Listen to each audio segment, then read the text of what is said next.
Namaskar. We'd always like to remain in a meditative state so that when we sit down and do meditation, it's just easier to perform.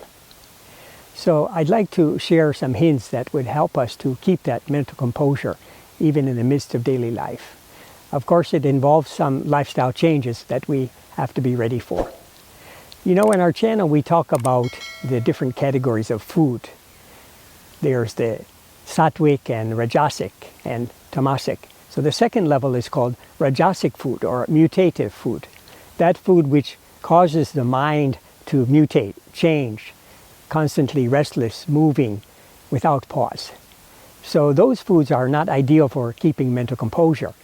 And examples of some mutative foods would be like white sugar or products containing white sugar, coffee, tea, carbonated drinks, and very hot spices like red chilies.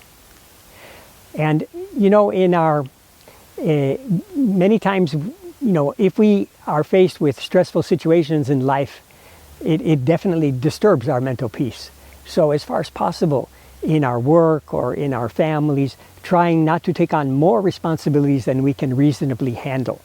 Otherwise, that stress will definitely cause us to lose our mental composure. And in our channel, we've taught what is called half bath. And half bath is a cooling of the face and the joints of the body, because we're constantly moving the joints. And so that generation of heat will disturb our mental flow. So when we're feeling out of sorts or mentally, stressed, that half bath will bring an immediate relief to us. And, sometimes there are certain habits that we have which might disturb our minds because they agitate our senses, whether it's sound or it's touch or it's a sight, taste or smell. Because the sensory organs are the gateways to the mind. So if they're bringing in vibrations which are making our minds agitated and restless, then those habits or those activities should be given up. So maybe instead of visiting bars or crowded sporting events or crowded cinema halls, maybe we can cultivate the habit of enjoying nature walks or enjoying sounds of nature, observing nature, being in sunlight. And these are very easy vibrations that will keep us in a good mental state. When I was a new meditator, I used to avoid crowds, or I didn't want to stay in shops too long because I wanted to always have that peaceful state that I was enjoying in meditation, even when I wasn't meditating. But of course, I realized that that's not practical and it's not possible. So in our channel, we teach subjective approach through objective adjustment. And it means approaching the subject.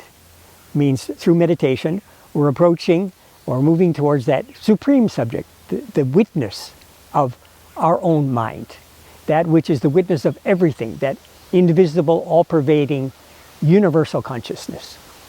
And objective adjustment. When we're not meditating, we adjust to the realities of the world. So we're not living a life of denial or repression, because doing that, at any moment, that repression will burst out and we'll be in worse shape than we were before. So we should live naturally. And trust that through meditation, yes, we'll gradually be able to have more and more mental strength to deal with all the challenges that life puts before us. So a good example of this subjective approach to objective adjustment would be, a housewife or a mother. Maybe she's a meditator, maybe she's a vegetarian, but she's cooking non-vegetarian meals for her husband and her children.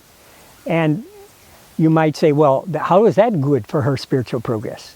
Actually, it is, because she's putting the interests of her family. She's adjusting to the world as it is, ahead of her own interests. And so that definitely will help her spiritual elevation. So another thing that we should try to do is practice remaining in silence for 30 minutes, at least for 30 minutes throughout the day. Because, a talkative person, it's an example of an extroverted mind. So if we can remain silent, this will help very much to keep mental composure.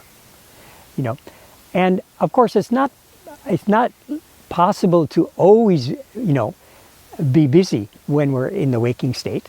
So those free moments, we should use them wisely, by singing the Bhavanam Kevalam mantra, or repeating our personal mantra inside. And this will help to keep a mental composure and a meditative state. So I remember in this regard a story I heard many years ago. This man was enjoying his life. He was enjoying all the pleasures of material existence.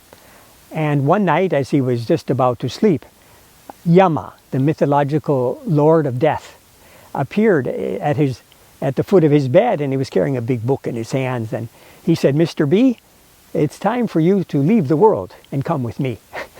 So Mr. B was shocked and very upset, and he said, "No, it's not time for me. Please visit somebody else and come back maybe after 40 years. I'm enjoying so much my life."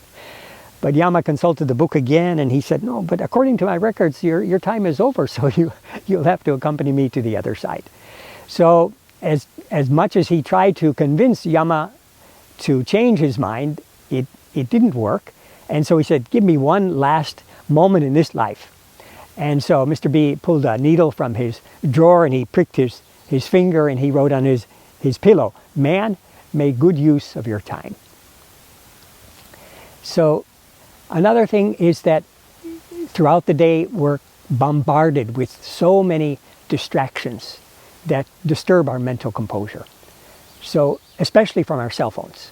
So it's very, very advisable from the moment we sleep until the moment after we do our morning meditation, keep our cell phone on non-responsive mode, or turn it off.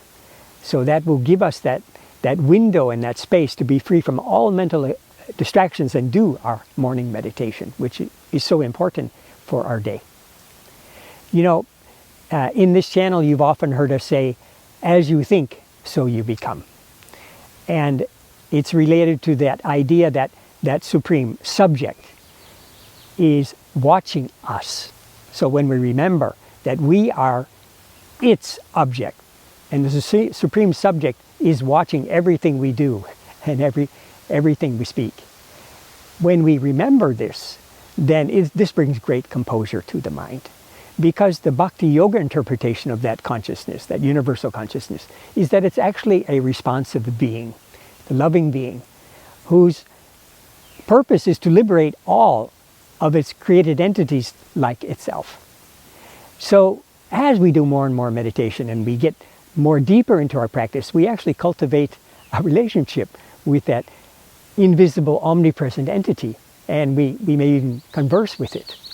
And so when we constantly remember that consciousness is there, then this helps us to face every challenge that life puts before us. And you'll actually learn this technique in the lesson number 2, when you learn from Dada or Didi. There's an actual technique of meditation whereby we ascribe the action to that indwelling consciousness, that it is doing the action through this body and this mind. And this brings a great mental balance and keeps us in a meditative state.